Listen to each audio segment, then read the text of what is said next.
Hey guys, so today we are talking about trot poles, cavalettis, canter poles, and a couple different exercises that you can use when starting horses over fences or when you're also starting over fences yourself.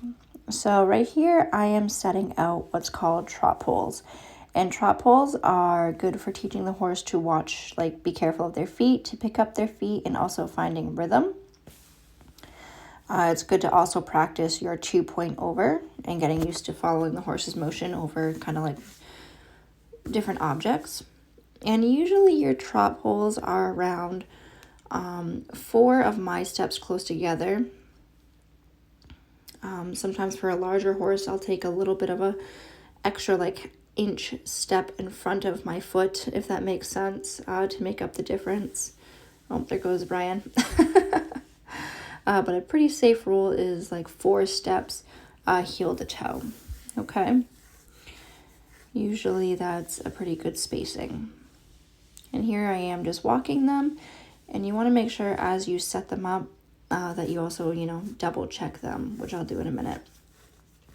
Because you want to make sure that the spacing in between the poles are relatively symmetric. Because if they're not, then the horse actually can't see them when they're underneath their feet. So it's kind of like an unfair question to ask them if they're spaced out kind of wonky. So here's my 4 steps. And again, if this was like a 16-2, 16-3 horse, I'd have that little bit of extra space between my footfalls, especially if the horse has a very large trot.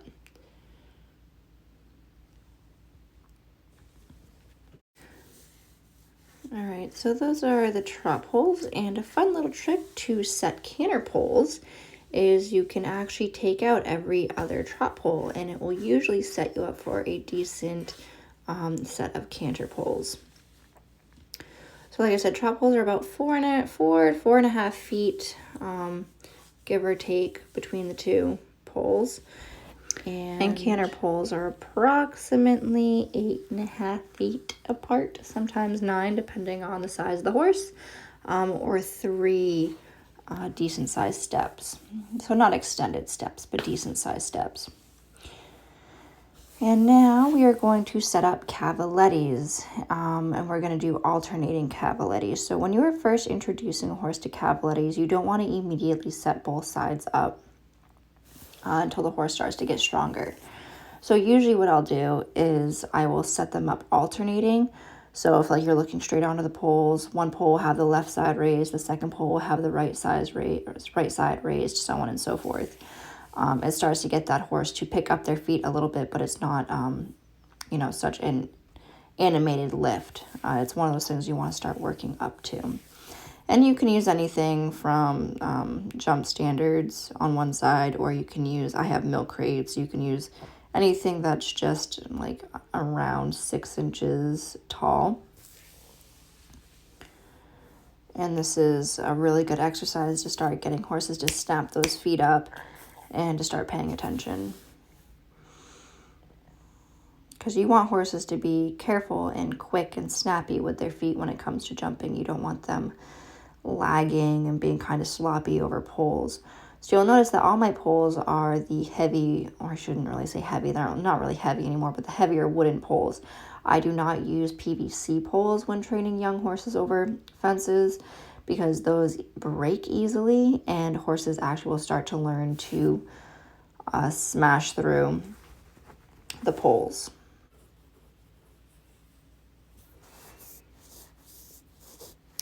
So yeah, this is literally just me showing how to set these up. It's a pretty basic exercise, but you will notice that in the next video that it's not always the easiest exercise for the horse, because sometimes, especially with young horses or horses that are just getting back into jumping after some time off, that they actually they'll kind of see it as a cross rail sometimes. You can kind of see how at this angle it almost looks like a jump. So until they start to learn to identify the exercise that's in front of them, or if they start being so enthusiastic about the exercise, corona, sometimes I'll actually try to jump over all of them, or they'll try to canter through them, just because it's actually easier than lifting up each individual foot and placing them correctly. That's what it looks like. So this is another exercise, which is basically kind of the same concept, but in canter form. You can raise up one side of the canter pole and just get them to do a little bit more of a push and rock on the hind end to get up over the cavaletti.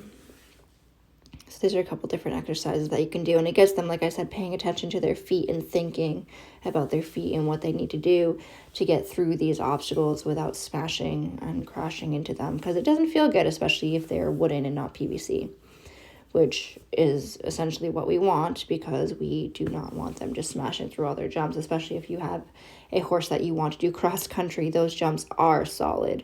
So if you teach them, to smash through PVC, and they try to smash through a cross-country jump, it's not going to end well.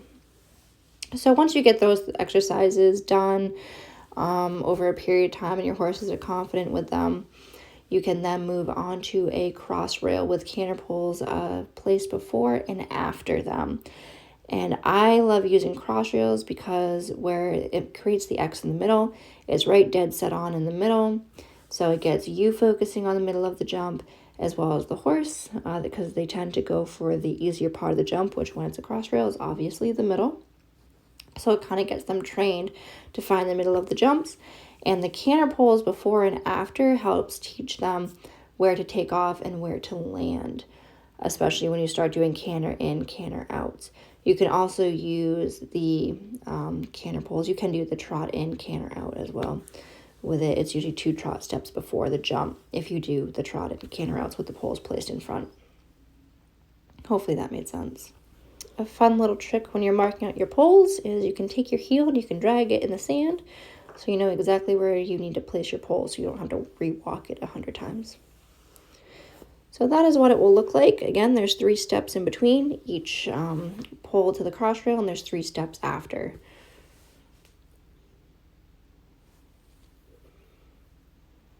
In a minute, you'll see my person who's recording walk through it. And she has a little bit of a shorter step than I do, so she needed to take just a little bit of a bigger step. But she got the idea. All right, guys, I hope you enjoyed that video. The next one's a riding one. I'll see you later this week. Bye.